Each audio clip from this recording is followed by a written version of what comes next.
12월 15일 주일입니다. 대림절 세 번째 주일입니다. 오늘도 주님을 기다리는 복된 주일 되시기를 바랍니다. 함께 묵상할 말씀은요, 요한계시록 16장 1절에서 21절입니다. 또 내가 들으니 성전에서 큰 음성이 나서 일곱 천사에게 말하되 너희는 가서 하나님의 진노의 일곱 대접을 땅에 쏟으라 하더라. 첫째 천사가 가서 그 대접을 땅에 쏟음에 짐승의 표를 받은 사람들과 그 우상에게 경배하는 자들에게 악하고 독한 종기가 나더라. 둘째 천사가 그 대접을 바다에 쏟음에 바다가 곧 죽은 자의 피같이 되니 바다 가운데 모든 생물이 죽더라. 셋째 천사가 그 대접을 강과 물 근원에 쏟음에 피가 되더라. 내가 들으니 물을 차지한 천사가 이르되 전에도 계셨고 지금도 계신 거룩하신 이여 이렇게 심판하시니 의로우시도다. 그들이 성도들과 선지자들의 피를 흘렸으므로 그들에게 피를 마시게 하신 것이 합당하니이다 하더라. 또 내가 들으니 제단이 말하기를 그러하다. 주 하나님 곧 전능하신 이시여 심판하시는 것이 참되시고 의로우시도다 하더라. 넷째 천사가 그 대접을 해에 쏟음에 해가 권세를 받아 불로 사람들을 태우니 사람들이 크게 태움에 태워진지라. 이 재앙들을 행하는 권세를 가지신 하나님의 이름을 비방하며 또 회개하지 아니하고 주께 영광을 돌리지 아니하더라. 또 다섯째 천사가 그 대접을 짐승의 왕자에 쏟으니 그 나라가 곧 어두워지며 사람들이 아파서 자기 혀를 깨물고 아픈 것과 종기로 말미암아 하늘의 하나님을 비방하고 그들의 행위를 회개하지 아니하더라. 또 여섯째 천사가 그 대접을 큰 강 유브라데에 쏟음에 강물이 말라서 동방에서 오는 왕들의 길이 예비되었더라. 또 내가 보매 개구리 같은 새 더러운 영이 용의 입과 짐승의 입과 거짓 선지자의 입에서 나오니 그들은 귀신의 영이라. 이적을 행하여 온 천하 왕들에게 가서 하나님 곧 전능하신 이의 큰 날에 있을 전쟁을 위하여 그들을 모으더라.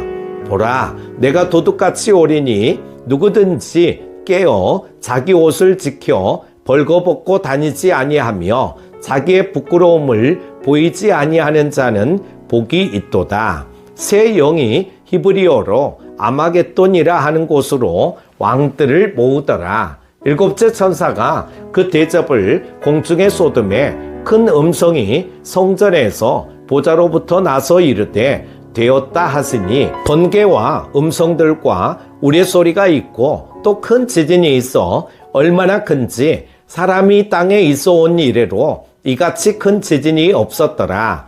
큰 성이 세 갈래로 갈라지고 만국의 성들도 무너지니 큰 성 바벨론이 하나님 앞에 기억하신 바 되어 그의 맹렬한 진노의 포도주 잔을 받음에 각 섬도 없어지고 산악도 간데 없더라. 또 무게가 한 달란트나 되는 큰 우박이 하늘로부터 사람들에게 내리매 사람들이 그 우박의 재앙 때문에 하나님을 비방하니 그 재앙이 심히 금이러라. 아멘. 일곱 대접이 쏟아지는 마지막 심판 때가 언제인지 궁금해하는 성도들이 많습니다. 그러나 그날은 오직 하나님만이 아시죠. 우리는 종말의 때에 집착하는 사람들을 조심해야 합니다. 그리고 심판의 때를 궁금하게 여기기보다 우리를 향한 주님의 뜻을 구하며 행하는 일에 집중해야 합니다. 우리를 향하신 주님의 뜻은 무엇일까요? 첫 번째는 정신을 차리고 주님의 옷을 입으라는 것입니다. 오늘날 기후 위기가 심화되면서 사람들 중에는 곧 지구의 종말이 오는 것은 아닌지 두렵다고 말하는 사람들이 있습니다. 그러나 우리가 느끼는 바와 상관없이 어느 누구도 주님이 오실 날을 알 수 없습니다. 마지막 일곱 대접 심판은 반드시 임할 것이지만 그 시기는 예수님도 모른다고 말씀하셨습니다. 마태복음 24장은 그날을 노아의 홍수 때에 비유하죠. 노아가 방주에 들어가던 날까지 사람들은 아무것도 모른 채 일상을 살았습니다. 그러기에 우리는 언제든지 담대히 주님 앞에 설 수 있도록 거룩한 옷을 입고 주님을 기다리는 일에 집중해야 합니다. 느헤미야는 이 영역에서 좋은 본을 보여주고 있습니다. 유다 백성의 성벽 재건을 해방하던 무리가 공격할 조짐을 보이자 느헤미야는 파수꾼을 세워 밤낮으로 성을 지키도록 했습니다. 백성은 낮에는 성벽 재건 공사를, 밤에는 경계하는 일을 멈추지 않았습니다. 그들은 밤에 자는 동안에도 옷을 벗지 않았고 창을 놓지 않았습니다. 우리는 하나님의 전신갑주를 갖추고 그리스도의 본을 따르는 제자의 삶을 살아야 합니다. 가정과 직장 그리고 교회를 막론하고 주님이 기대하시는 옷을 입고 깨어 있어야 합니다. 마귀는 우리에게 주님의 옷을 벗고 욕망을 따라 살라고 유혹합니다. 그러나 마지막 심판 때까지 우리는 영적 전투를 치르는 군사라는 사실을 기억하고 마귀의 속임수에 넘어가지 말아야 합니다. 두 번째는 죄악을 회개하는 마음을 유지하라는 것입니다. 모든 사람이 시련을 통해 온전하게 다듬어질까요? 본문은 그렇지 않다고 말합니다. 어떤 사람들은 세상에 독종이 나타나고 물의 근원이 피로 바뀌고 해가 사람들을 태우고 적그리스도의 보좌에 흑암이 임해도 마음을 돌이키지 않습니다. 그들은 하나님께 돌이키지 않고 끝까지 완악하게 자기 고집대로 살아갈 것입니다. 이들의 고집과 완악함 때문에 하나님은 7번째 대접 심판으로 진노를 쏟으실 수밖에 없습니다.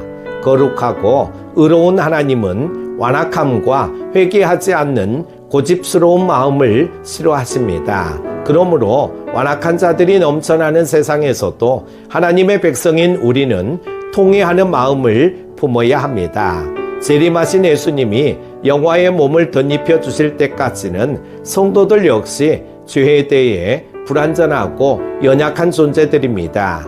고난 앞에서 하나님을 원망하거나 생각이 다른 지체를 미워할 수도 있습니다. 하나님의 말씀에 순종해야 할 때 분노를 표출하기도 합니다. 하지만 그때마다 하나님께 나아가 죄를 자복하고 회개하는 일을 주님 오시는 날까지 중단 없이 계속해야 합니다. 이것은 우리 마음이 세상 사람들처럼 완악해지지 않고 부드럽게 유지하는 데 필요한 경건한 습관입니다. 하나님의 말씀 앞에서 늘 자기 행위를 돌아보시기 바랍니다. 말씀을 보는 훈련은 마음을 일구고 하나님의 뜻을 따르게 합니다. 그러면 하나님과 친밀하고 화평한 관계를 경험할 것입니다. 사랑하는 큐티 가족 여러분, 사람들은 마지막 때가 언제인지 궁금하게 여깁니다. 그러나 정말 중요한 것은 주의 뜻에 합당하게 사는 것입니다. 주님은 우리가 정신을 차리고 하나님의 전신갑주를 갖추고 제자다운 삶을 살 것을 기대하십니다. 그리고 죄를 회개하는 부드러운 마음을 요구하십니다. 이런 모습으로 깨어있는 자에게 주의 날은 기쁨으로 충만한 날이 될 것입니다. 그날을 소망하며 오늘 하루도 성령으로 충만하십시오. 기도합니다. 하나님 아버지, 요한계시록 말씀을 통하여 마지막 때를 준비하게 하여 주심을 감사드립니다. 그날이 도적같이 이룰 줄을 깨닫지 못하고 여전히 세상 가운데서 방황하지 말게 하시고 늘 깨어 있어 주님 오실 날을 기다리는 지혜로운 다섯 처녀와 같게 하여 주옵소서. 오늘도 복된 주일 되게 하여 주시기를 원하오며 예수님의 이름으로 기도드립니다. 아멘.